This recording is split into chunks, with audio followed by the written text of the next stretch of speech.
Hello there. Welcome back to the BY's Chronicles. It's me, Clive Davis, and that man over there. Alan Rees. How's it going, Alan? Fair. How about yourself? Not bad, not bad. Unusual for us. We managed to record another one of these in fairly quick succession after the last one. I don't know. I may have to take a bit of a sabbatical after this last one. Yeah, well, I won't put it up straight away, just in case. Pace ourselves. So yes, another double. A WARBUS and 10 ZAN. And Yeah. I'd actually seen neither of these prior. 10 ZAN, no. WARBUS, yeah, I must have seen it. Yeah, 1989, 90, maybe, somewhere around there. Was this you in your ivory tower with your Sky films, or was this somewhere else? No, this was going back when there was a video van used to go around once a week. Oh yes, yes. I'm thinking actually one day we might want to do a video van special, because I have fond memories of well, I suppose we can get into it now. Tell me about your video. Was this in, where was this? Where was the video van? I think it's the same video van went around the whole of West Wales. Oh, was it? I'm pretty sure he was. I can't remember where he was based exactly now. It was somewhere around Newcastle Emlyn, but he would go far and wide. So when you say video van, you mean video hatchback? Well, it varied. Some weeks it would be a hatchback. Some would be like a van you could actually go and stand inside. I'm trying to remember now. I definitely remember a library. For those of you who grew up in the 20th century, you don't know how our rural kind of provinces were served by mobile kind of services. And we had a library van. I remember a library van you could go up and stand in the back. And yes, the library van. But the library... It may have been library by day, videos by night. I don't know. But they'd have to take all the books out, put all the videos in.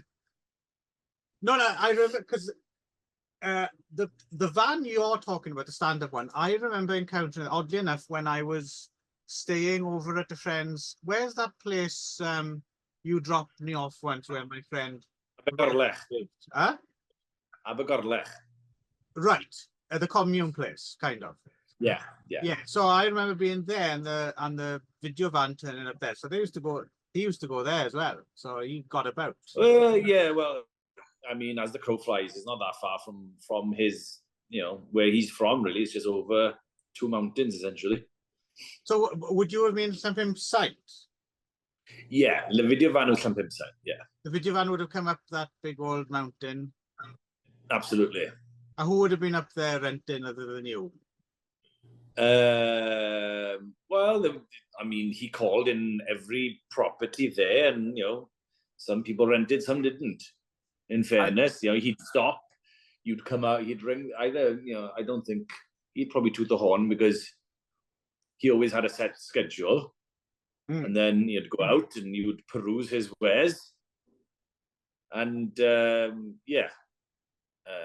I mean, he did come down in size. I think he started off with a big old van, and then he came down to like a hatchback and he probably went down to a hatchback when DVDs existed, but by then I'd foregone the whole rental process. Yeah, no, I don't remember a DVD hatchback. That doesn't seem. It seems like the two VHS and hatchback were meant to be.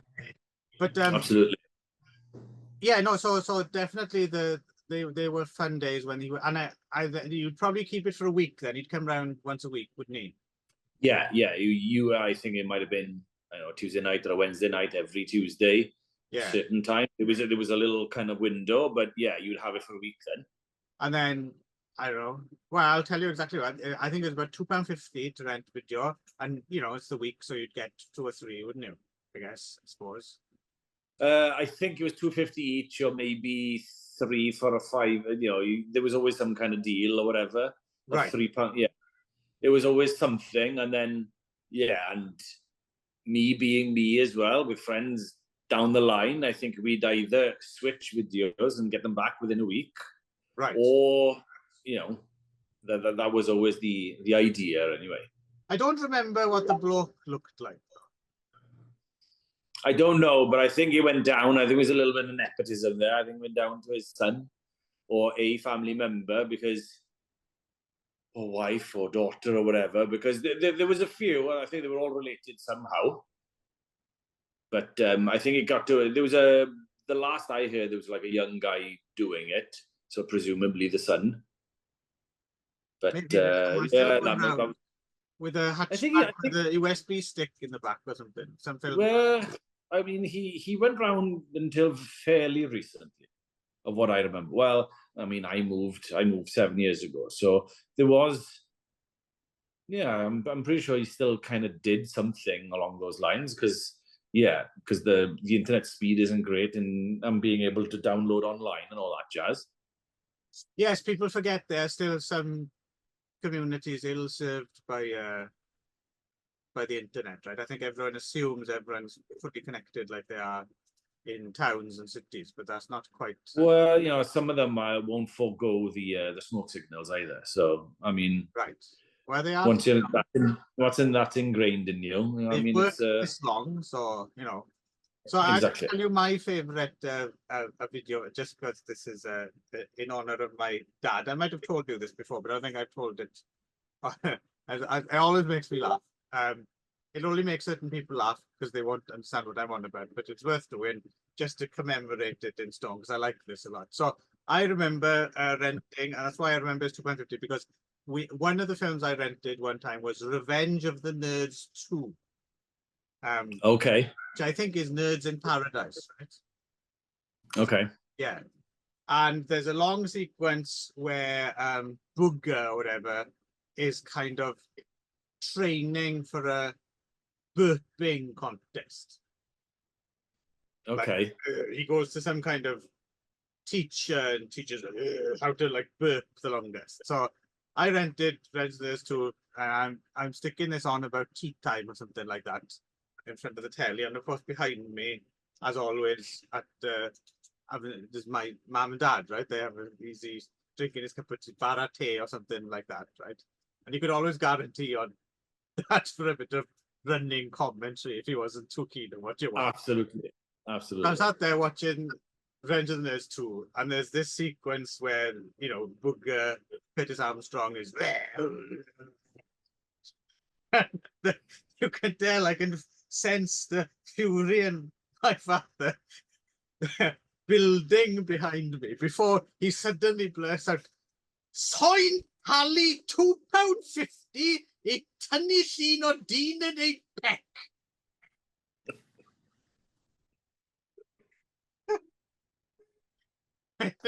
Which spoken like a true gentleman. Classic Eirwyn. I was one of my fond memories. I enjoyed that. So yeah, you could tell for him it was just what the world's gonna hell in a handbasket. What are we? Absolutely. What is my child wasting his time with? Yeah. Anyway, so no, the video van was it's something. If you have any fond video van or hatchback memories, let us know. Did your father get send it via smoke? Yeah, Revenge of the Nerds. The smoke signals. Smoke signals work. Yeah.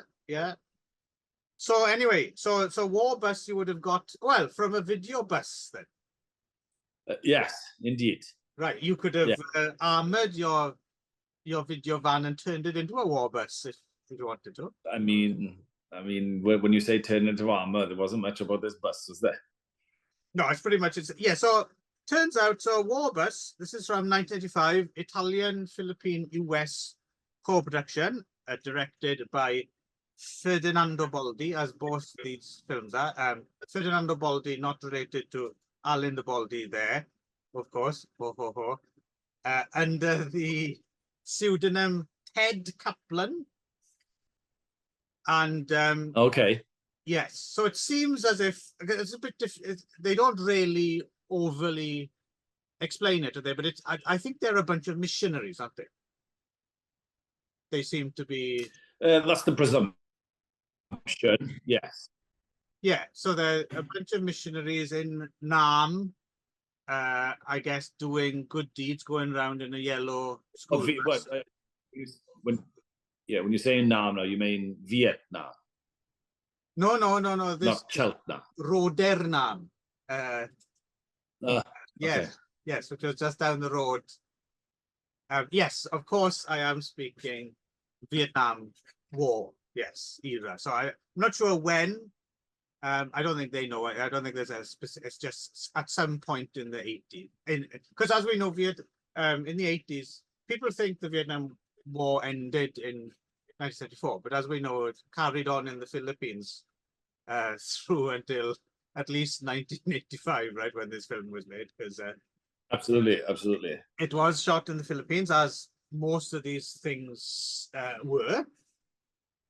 And yeah, so and it's pretty, a lot of those films, the big films were filmed there, and they just left all the props there. So budget films like this could go and just hijack whatever was left, because of what I've been reading.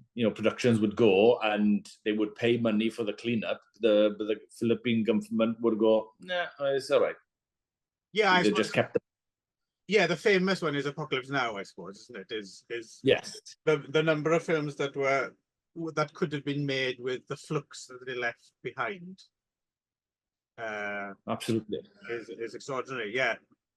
Plus, as well, the other thing you get from watching these, which are now called exploding hut films, right? That's the new subgenre that which I'm pretty sure we called them back because yeah, there's something about a hut blowing up and people going falling out of it. There's something quite satisfying, isn't there? Absolutely, yeah, exactly.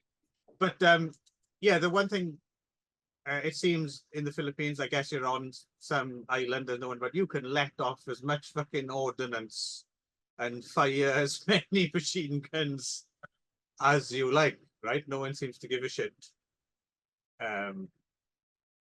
So there's a lot of shooting. And this one would have been a bit odd, but in general, absolutely. There's a lot of rolling along the floor as well. Yeah, a lot of rolling along the floor. But that's good because that means they were highly imitatable when we were children, right? Yes, I mean the forward roll classic was it was implemented in this one, dozens of times. It felt like you wanted to go from here to there, but instead of just going from here to there quickly without getting shot, we'll go there and we'll take our time and we'll do a forward roll just to make the target a bit bigger, then hide. Right. No, I used to act out this stuff on the front lawn to the extent that I remember once some girl who lived in the village walking past just stopped and just watched me just running about on the lawn and rolling and jumping about and seemed quite shooting her. and then backed off. It was like a theater, it was like my front lawn theater. I mean, it was the gift I kept giving. Yeah, you'd watch a film and then you reenact it for the local kids. Yeah, it's like that Dennis Hopper film, the last movie, the Welsh version. That I had cameras made from bamboo and stuff. Pretend. And if it wasn't Warbus, it would have been going down the path on the skateboard and jumping off or something like that.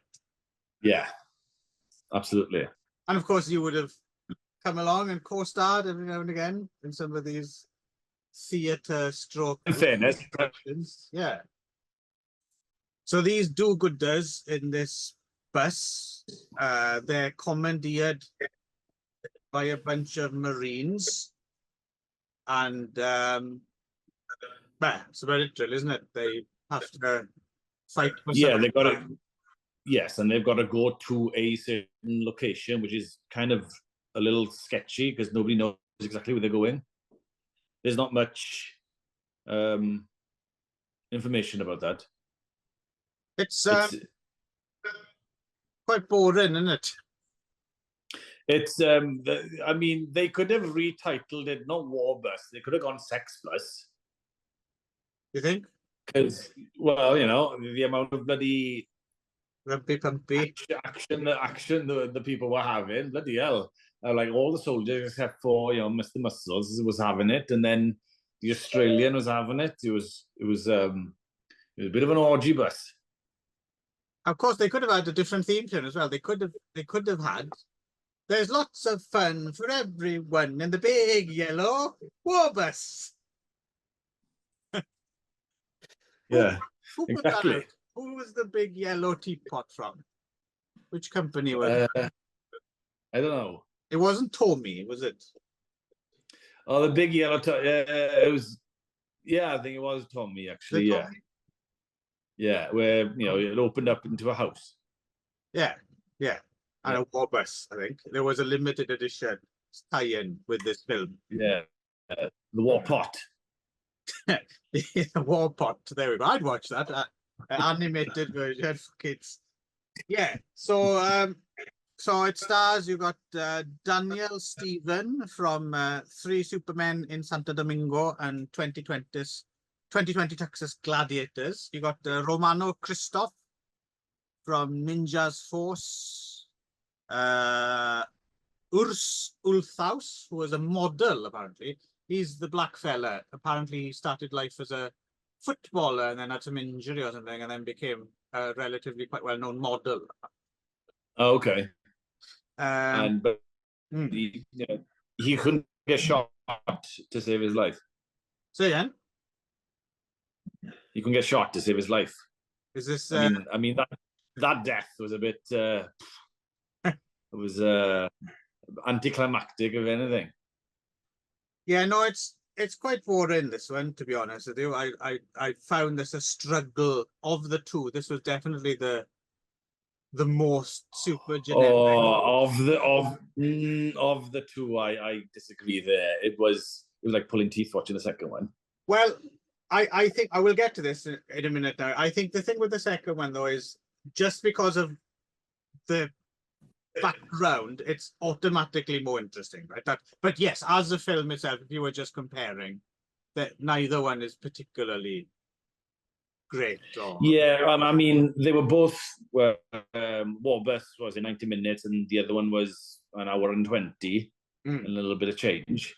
But there's no, you can't get any depth of character or anything in that time. But I mean, Warbus, it was just get from A to B, and then you have a manic depressive in the middle of it as well, or it's like just in the mix, just to give it a little bit of I know more dynamicism. I don't know. Just yes, yeah, it was a tough watch. Struggling a bit with it. I think you're wrong, by the way, with your 90 minutes there. I'm pretty sure this film lasted 5 hours at least. I mean, I watched it relatively quickly. And when I say quickly, the time went pretty quick. The other game, it was an hour and 20 minutes. That felt like I had been watching it all week. Yeah, well, time passes quick if you fall asleep. That helps. Which I would recommend falling asleep in front of Warbus. There was a Warbus 2, but it's an untitled related film. AKA Afghanistan, The Last Warbus. So I'm guessing that one's relocated to Afghanistan. I don't think this would have made another mile, let alone all the way to Afghanistan. I think it might be a different bus. And, right, okay. Well, you change at Swansea bus station, was it? Yeah, and then you get the connection over to Afghanistan. And there were a couple, if I remember correctly as well, I don't know if this was a big enough hit on video or something, there were a couple of Warbus Commando films as well. Do you remember them? Really? Yeah. No, I can't remember that. I mean, the only way I remembered vividly, I remember the bus. It was like a school bus, but always an American school bus doing in Vietnam, which was, that's a big old question mark. I remember the main Marine guy. I remember his red bandana. Okay. And I remember, one or two of them being on top of the bus shooting at people. But that was it really. I didn't really remember how good stroke bad it was. I suppose as well, if you were watching this when you were 9 or 10, you were maybe not quite ready yet, so you wouldn't have had fond memories of the naughty bits necessarily. Well, yeah, and the naughty bits weren't even, there was the gratuitous is the opposite word, but yes, there wasn't much actual nudity, was there? No, it was a oh my God, you're the most eligible guy here, let's go for it, kind of thing. Right, so we'll move on then. So, but interestingly enough, so WARBUS, apparently, the story goes, Baldi was at Cannes with WARBUS. Okay. Pretty sure it wasn't in competition. It would have just been there, in the film map. Okay. Oh, I came bronze, maybe. Didn't win. Yeah. And Baldi was approached by a North Korean delegation, and basically that's how negotiations started to make our next film, ZAN, the ultimate mission, or mission finale, or last mission, from 1988, a film that was indeed remarkably entirely filmed in North Korea, around Pyongyang, by some Italians, by Baldi and his crew went over there. So it's kind of a notable film. You can read an interview with, so my mate, Johannes Schoner, wrote this book, North Korean Cinema, A History. Okay. Good book, very informative. And there's an interview in here with Baldi about his experiences going to North Korea. And it sounds as kind of bewildering as you would think it would be. Right? Any good pictures in the book? No, there's no pictures, really. Just words. That's a real intellectual's question, isn't it? Pictures in that book, then.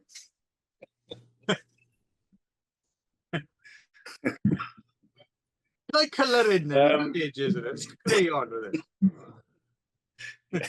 Yeah. Well, actually, there are some. Actually, I was wrong. There are. So it's quite interesting because the one thing about the film that is interesting is the location. So yeah. So this is Pyongyang Temple, which is quite a big temple. It's the one. It's the bad guy's lair, right, in the film. Is that the one that was built to commemorate Norda? Yeah, exactly. Yes. Right. Ship, hands across the ocean, Pyongyang and Norda. Yeah. Which I think probably had about the same GDP in 1988. Yeah. It's the long arduous. Well, you can tell there wasn't much of a budget for this film because I think they were just actually using weapons from the military. I wouldn't be surprised. Yeah, I wouldn't be surprised. And obviously, the stuntmen or local people and stuff. So the interesting thing, though, so this would have been made 88. Kim Jong-il would have already been in power, and of course, Kim Jong-il was a movie fanatic, right? And no doubt he was very much aware that this was going on. And Baldi does kind of mention that Kim Jong-il may have visited the set a few times, but he didn't talk to him around it. Which could have potentially been a major pain in the ass, because the one interesting thing of many interesting things that I learned reading this book is if Kim Jong-il, or before him Kim Il-sung, and I'm assuming Kim Jong-un now as well, although they don't have quite the film, they don't make as many. They made more films than you might have thought in North Korea back in the days in the 70s and 80s. But if Kim Jong-il turned up, the thing is, anything he touched immediately had to be put under glass and, like were shipped, right, and preserved. Yeah. So you didn't want Kim Jong-il to come to your set because he'd touch the fucking camera and, oh, for fuck's sake, you would have to go in a museum and then you'd have to get a new, you know, it would just halt production, right? Yeah. But it seems that I suppose they seem to think that what they were doing here was maybe they were trying to learn something from the Italians, right? So they came over, did the film, and then they were just kind of followed around the whole time with the hope of learning some production techniques and Yeah, so they can make their own propaganda films, etc. right. So Starts. I just watched this. I Right. watched it. I just It's- finished this. You're still So- on a high. Well, I mean that's one description. But correct me if I'm wrong. It starts off with somebody trying to steal, like trafficking, right? Steal women for trafficking. Not for trafficking exactly. It's to create some kind of race of superhumans somehow. Well, there we go. But they were all women, so I don't know if it was supposed to be. And then it jumps to this international spy who's not very good. Frank Who's supposed to come in Zagarino. yeah, well, was he supposed to be like the Flash Gordon kind of, Yeah, well, Frank Zagarino, characterism? This is a little bit just before his boom, I suppose. The 90s was when you saw Frank Zagarino everywhere on expected video action films. And they also go out of their way several times in the film to mention specifically that he's from Long Island. Yeah, so I don't know if there was like Odd. an in joke or a nod to, I know, maybe the Uber sequels that was going to be filmed after this. He was going to be on vacation there, maybe, I don't know. I don't know, it's an odd one, but they mention it at least 3 times. They go out of their way to mention that he's from Long Island. Worst kind of code word ever.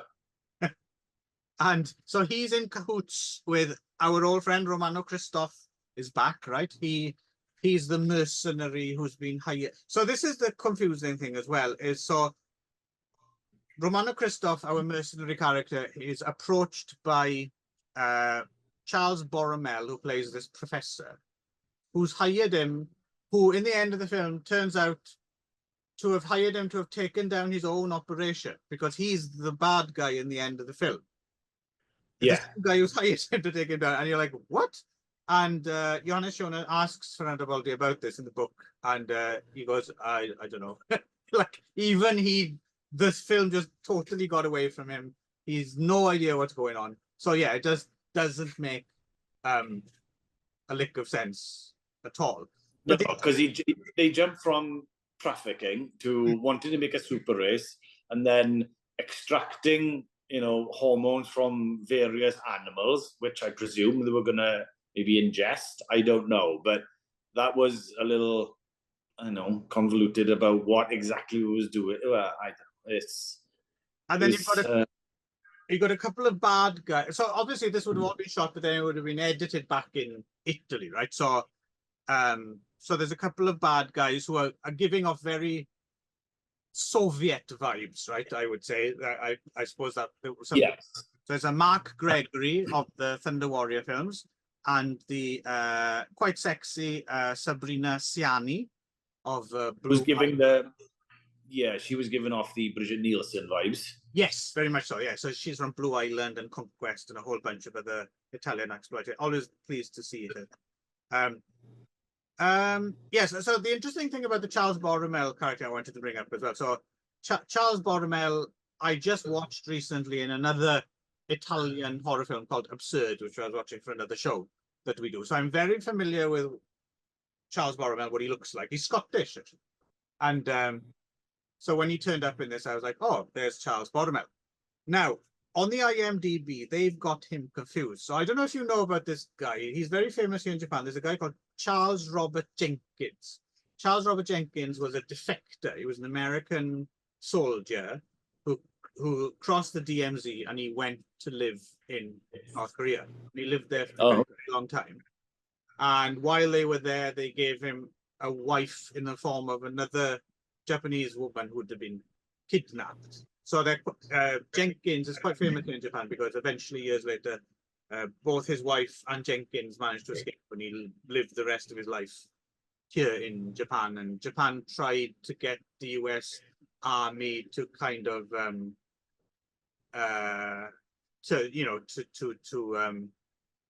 not Pardon him, though. spread it. Yeah. But I don't think it happened in the end because he was Right. and while he was in North Korea, he was in a shitload of North Korean films, playing like evil Westerners and stuff like that. And the IMDb has him listed as the character that Charles Borromeo plays, but it's not him. But what's interesting is if you run a Google search for Jenkins, he does look a hell of a lot like Charles Borromeo. They're like very, very, very similar looking. So I can see why the mistake might have been made, because people would have just assumed, oh, that's probably Jenkins, right? He was in all these propaganda films. But it's not Jenkins, it's Charles Borromeo of Scotland. So there you go. There's that. I'm pretty 95% sure that's the case. Yeah, so what is interesting about Tenzan, other than the story and the running about, I suppose, is the location, right? Because there's some quite famous North Korean locations. There's interiors of the Koryo Hotel, which is pretty much where everyone who visits North Korea stays.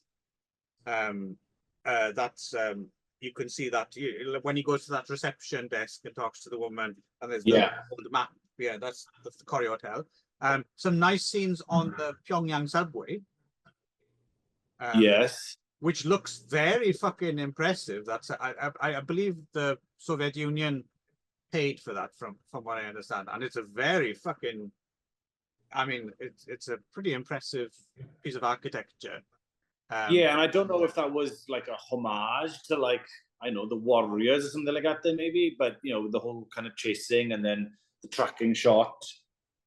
But yeah, I mean, it's just interesting to see, and I don't know anything. I mean, I assume it only goes like one stop, but that one stop looks very ornate and impressive, and there's no one around. There's no extras. There's no like cars on the road, and that temple I mentioned. So I think knowing the background of this film, it's genuinely quite fascinating. But and also down the docks as well. Yeah. I mean, right.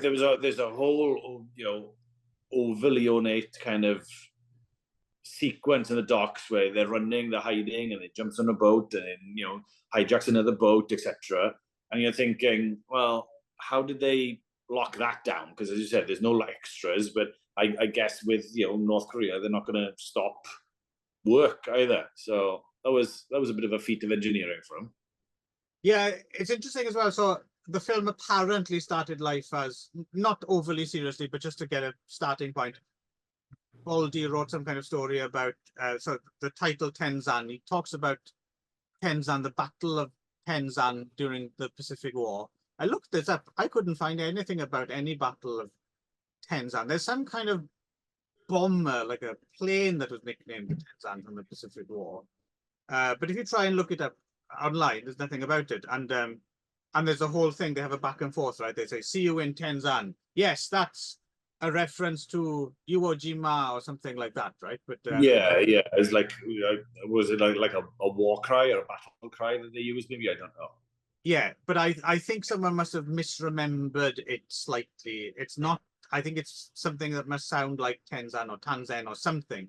But yeah, so that's how it started life, was as a Pacific War story. But they kind of while they were staying there, because I think Baldi went there for like a month before production started or something, and it gave them a chance to, basically the North Koreans kind of rewrote everything, and it became this contemporary. Because the thing is, it's not mentioned. North Korea is never mentioned. This place they're in is never mentioned. It's not supposed to be North Korea.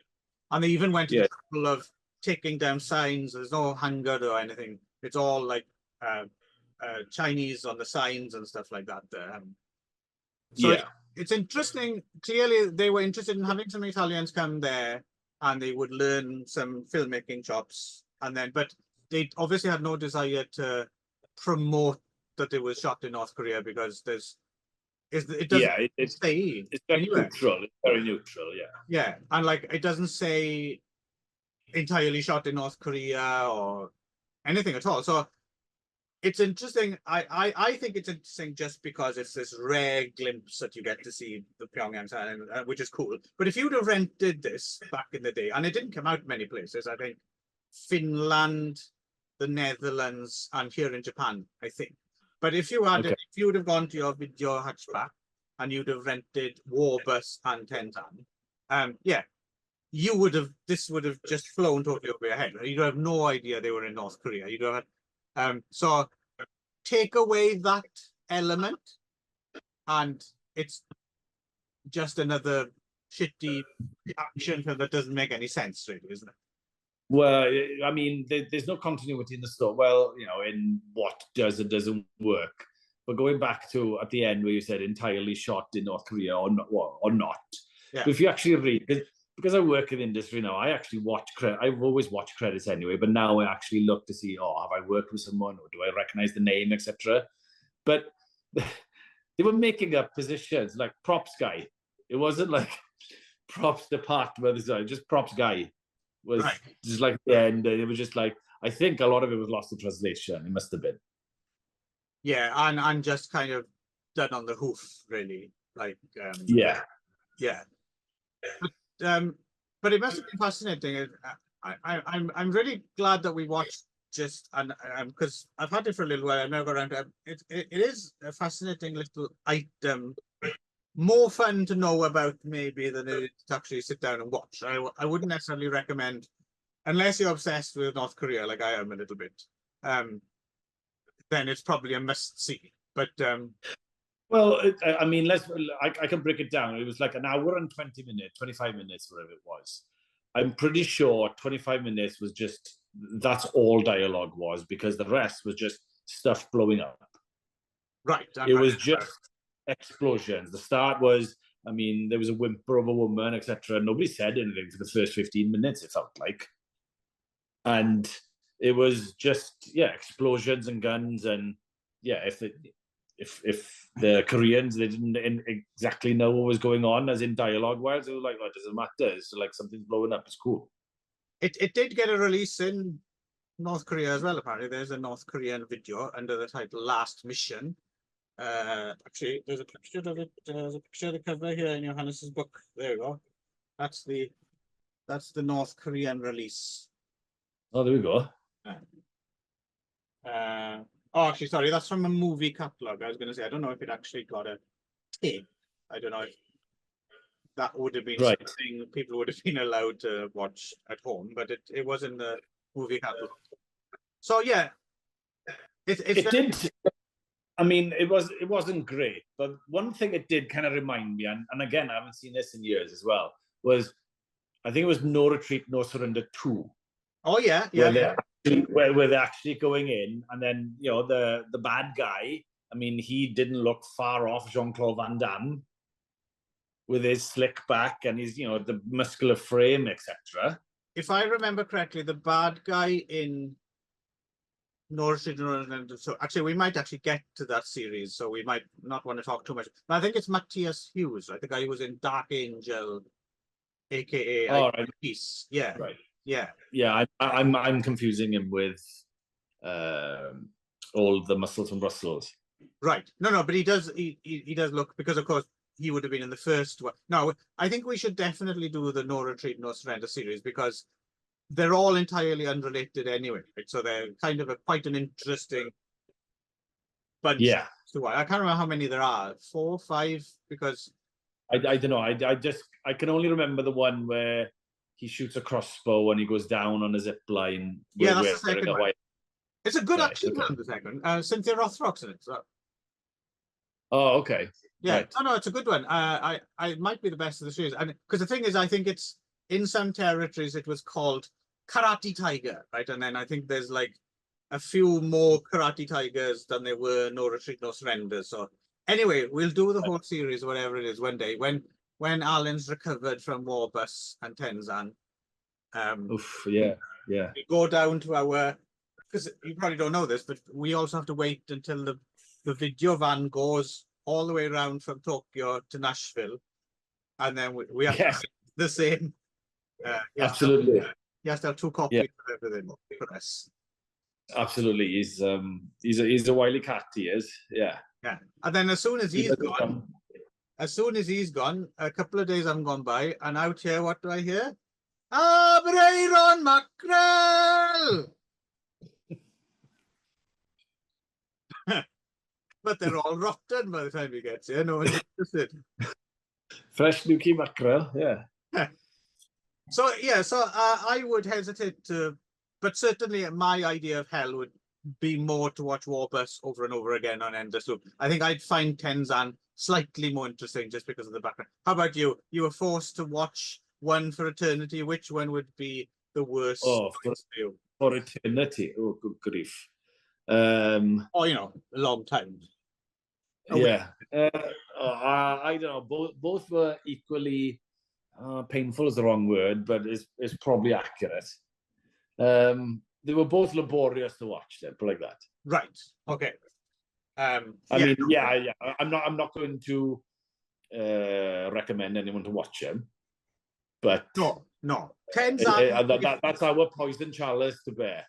Yeah, ZAN. I think if you are interested in North Korea, then it's probably worth a look. But WARBUS doesn't have anything behind the scenes going for it. That I know of that's of interest. No, well, ZAN, if there was like the director's commentary like there is on DVD now, that would be interesting. Yes, that would be an interesting kind of take. Baldy died back in 2007, right? But actually, it would be interesting to get someone from one of those podcasts like North Korean newscast or someone who knows North Korea really well and knows locations and can tell you stories and stuff. To have someone like that maybe do a commentary, you know, almost nothing to do with film, just things that they spotted in the background, and that would actually be really interesting. I would definitely be, but I don't know because North Korea is notorious for being a bit of a closed shop, and they don't want filming and they don't want a lot of publicity because it is a poorer country, etc. So, and they want to, you know, convey this, you know, how the austerity they do or don't have. But I don't know. It's it was interesting that they filmed so much there. Yeah, I still regret not going a little bit. Me and the missus were talking about it a few years ago. There was an opportunity to go on a tour, but now it seems post-COVID, they haven't really been quick to open up. I know a lot of Russian tourists are going there, right? There's like they've got like a ski resort and stuff like that, and they're welcoming Russian tourists recently, and I guess Chinese tourists are welcome to go back. But it seems like they're not in a mad rush to open up, even, you know, to the small extent that they were opened up before. It seems to be a lot more difficult to go there now. Unless is the DMZ, is there still animosity there then? Well, recently, I suppose you've had the whole thing with the balloons, haven't you? They've been sending the balloons full of shit over and then all that. So there's something, the DMZ seems to be, I mean, it's always in a state of tension, obviously. But recently it seems to be kicking off a little bit because like when I visited there when did I go? 2019, I think, or 2018. It was interesting because it had simmered down a bit. So prior to that, they have these big loudspeakers on either side, just blasting propaganda across the DMZ, like from the North Korean side and from the South Korean. There were these huge speakers just blasting. When I was there, they turned them off. So it seemed a little bit more chill. But it seemed to be ramping up again. I mean, it's always up and down, right? But it's a fascinating. When we went there, there's a tour where you can go down into tunnels that they built under the DMZ, that the North Koreans tried to tunnel in underneath. Just like if you remember that old film, A Battle Beneath the Earth, where the Chinese try and tunnel under the earth all the way to the United States. So no, it's a fascinating place to visit if you ever get the chance. Yeah. Is it more appealing than Cwm Sachbant? Nothing's more appealing than Cwm Sachbant. Okay, fair enough. Plus, you can't get a copy of a software in the gift shop on the way out. So, you know. Yeah, that is true. It is true. Clearly one Yeah. superior. Yes. Absolutely. Actually, to be honest, I get, when the video van comes around, he brings me my softwares. He brings me Nuki Macra, which are 3 weeks old. Still, you gotta be Oh, loyal. how the other half live. Yeah. You gotta be loyal. You gotta be loyal. Yeah, there we go. Remember your roots. All right then. So I think we can all agree that that was probably the finest show that's ever been on YouTube. And Absolutely. yeah, and if, you know, we'll be back again. And if, you know, you're going to be wise, you'll be back too. And we'll be talking some more films next time. Indeed. Eitra then, Alan. Bye. Ta-ra then, Alan.